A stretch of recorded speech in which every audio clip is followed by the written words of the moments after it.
چلیے دوستوں، آج ہم ایک ایسی کہانی کا جائزہ لینے والے ہیں جو اپنے اندر بہت گہرے سبق چھپائے ہوئے ہے۔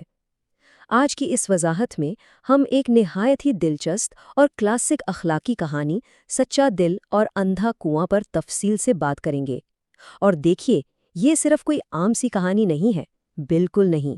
یہ دراصل اخلاقیات، انسانی ہمدردی اور ان چھپے ہوئے خزانوں کی ایک بہترین عکاسی ہے جو ہمارے آس پاس اور ہاں، ہمارے اپنے اندر بھی موجود ہیں۔ تو بغیر کسی دیری کے اس کہانی کے ہر پہلو کو کھولتے ہیں اور ان بنیادی اصولوں کو سمجھتے ہیں جو واقعی ایک بامقصد زندگی کی بنیاد رکھتے ہیں۔ چلیے شروع کرتے ہیں۔ کیا حقیقی امیری صرف بینک بیلنس، بڑی جائیداد یا مہنگی چیزوں کا نام ہے، یا پھر اس کا تعلق کسی ایسی چیز سے ہے جو آنکھوں سے نظر ہی نہیں آتی؟ یہ ایک ایسا سوال ہے جس نے صدیوں سے انسانیت کو سوچنے پر مجبور کیا ہے۔ اس کہانی کا ہر حصہ اور ہر نیا موڑ دراصل اسی سوال کا جواب تلاش کرنے کی ہی ایک کوشش ہے۔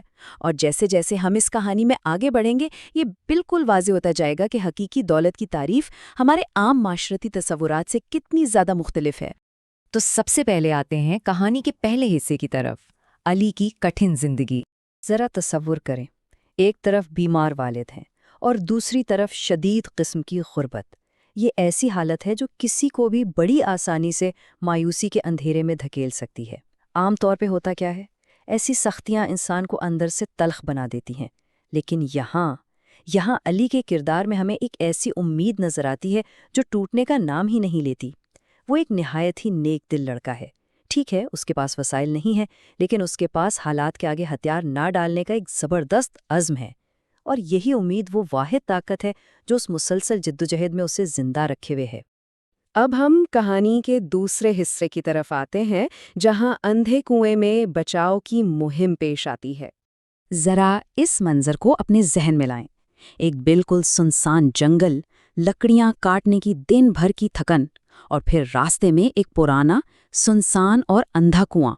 اچانک اس گہرے اندھے کنویں کی تاریکی سے کسی کی مدد کی پکار گونجتی ہے۔ ذرا سوچئے، یہ کتنا خوفزدہ کر دینے والا لمحہ ہوگا۔ کسی بھی انجان خطرے کا ڈر کسی کو بھی وہاں سے بھاگنے پر مجبور کر سکتا ہے۔ علی بھی، جی ہاں، علی بھی ایک لمحے کے لیے گھبرا جاتا ہے، اور یہ ایک بالکل فطری انسانی رویہ ہے۔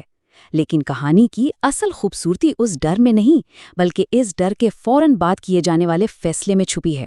اور یہ اس بات کی شاندار وضاحت کرتا ہے کہ کس طرح ایک خالص اندرونی اخلاقی ضابطہ ہمارے فطری خوف پر پوری طرح قابو پا لیتا ہے۔ اگر کوئی مشکل میں ہے تو مجھے مدد کرنی چاہیے، یہ محض چند الفاظ نہیں ہیں دوستو، یہ علی کے کردار کا اصل آئینہ ہے۔ جب ڈر حاوی ہونے لگتا ہے تو اس کا دل بول اٹھتا ہے کہ کسی کی مدد کرنا تو ایک فرض ہے۔ یہ وہ فیصلہ کن لمحہ ہے جہاں ہمدردی خوف کو شکست دے دیتی ہے۔ وہ اپنی جان یا انجان خطرے کی پرواہ کیے بغیر اس کنویں کے قریب جانے کا حوصلہ کرتا ہے جہاں اسے ایک بوڑھا آدمی گرا ہوا ملتا ہے۔ تو اس لمحے علی نے اصل میں کیا کیا؟ دیکھیں، صرف اچھے ارادے کافی نہیں ہوتے، ان پر عمل کرنا بھی اتنا ہی ضروری ہوتا ہے۔ اس نے مدد کی پکار سنی، عمل کرنے کا بڑا اخلاقی فیصلہ کیا، اور پھر اپنی رسی کی مدد سے بہت ہی محنت اور مشقت سے اس کمزور بوڑھے کو باہر نکال لیا۔ لیکن بات یہاں ختم نہیں ہوتی۔ علی کی ہمدردی کی واقعی کوئی حد نہیں تھی۔ وہ اس انجان شخص کو اپنے اسی چھوٹے سے غریب خانے میں لے گیا، اپنے حصے کا کھانا کھلایا اور اسے آرام کروایا۔ یہ عملی شفقت کی ایک کمال مثال ہے کہ کس طرح ایک انسان جس کے پاس اپنا کچھ نہیں، وہ اپنا سب کچھ کسی دوسرے کی خاطر حاضر کر دیتا ہے۔ یہاں سے کہانی ایک نیا اور حیران کن رخ لیتی ہے۔ تیسرا حصہ، ایک خفیہ خزانے کا انکشاف۔ جب وہ بوڑھا شخص علی کی طرف مسکراتا ہے اور اس بات کا اعتراف کرتا ہے کہ علی نے بالکل بنا کسی لالچ یا غرض کے اس کی جان بچائی ہے، تو کہانی بالکل بدل جاتی ہے۔ اس بے لوث مدد کے بدلے میں وہ ایک راز کھولتا ہے۔ وہ ایک ایسی جگہ کا پتہ بتاتا ہے جہاں زمین کے نیچے ایک بہت بڑا خزانہ دفن ہے۔ دراصل یہ اس بات کی علامت ہے کہ کائنات کس طرح ہماری نیک نیتی کو پہچانتی ہے اور پھر اس کا انعام ضرور دیتی ہے۔ اس خزانے کا ملنا محض کوئی اتفاق نہیں تھا، بلکہ یہ اس خالص نیت کا سیدھا نتیجہ تھا جو علی کے ہر عمل سے جھلک رہی تھی۔ جب علی اس بتائی ہوئی جگہ پر جاتا ہے تو واقعی اسے وہاں وہ خزانہ مل جاتا ہے۔ لیکن یہاں جو چیز سب سے زیادہ اہمیت رکھتی ہے وہ یہ ہے کہ وہ اس خزانے کا کرتا کیا ہے۔ وہ فوراً سب سے پہلے ان پیسوں کو اپنے والد کے علاج اور اپنے گھر کے خستہ حالات ٹھیک کرنے میں لگاتا ہے۔ یہاں ہم اس چھوٹی سی دولت کا ایک فوری اور عملی اثر دیکھتے ہیں۔ اس سے پتہ چلتا ہے کہ علی کی ترجیحات کتنی واضح تھیں۔ اس نے ان پیسوں کو کسی فضول خرچی یا عیش و عشرت میں بالکل برباد نہیں کیا، بلکہ اپنی بنیادی ذمہ داریوں اور خاندان کی ضروریات کو پورا کیا۔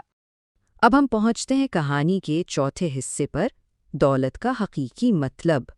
جب علی نے اپنی خاندانی ضروریات پوری کر لیں اور خزانہ بچ گیا تو سب سے حیران کن بات جانتے ہیں کیا تھی؟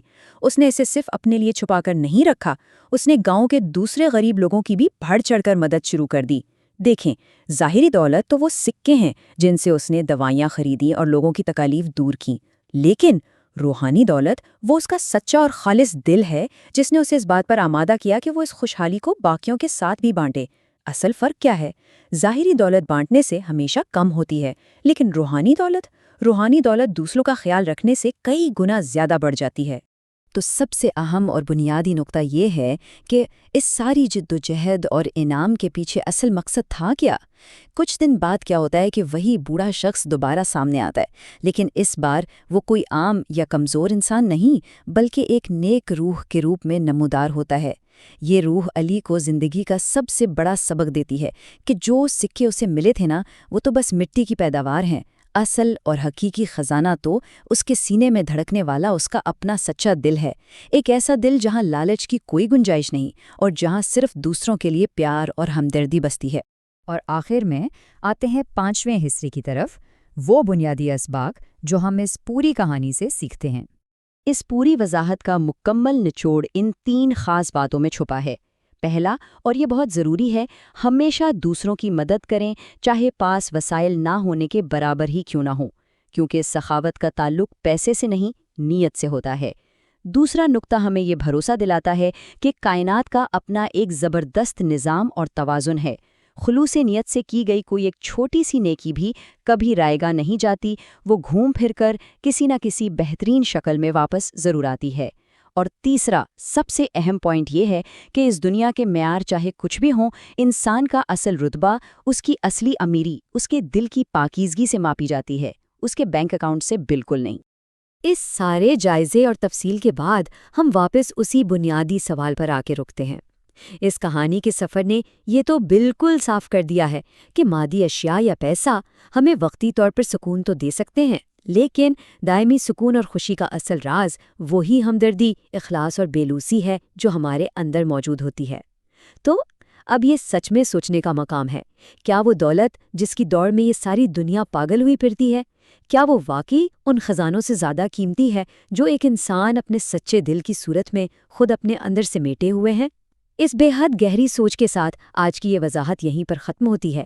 امید ہے آج کی یہ بات چیت زندگی کے حقیقی معنی کو سمجھنے میں ایک نیا اور واضح نظریہ ضرور فراہم کرے گی۔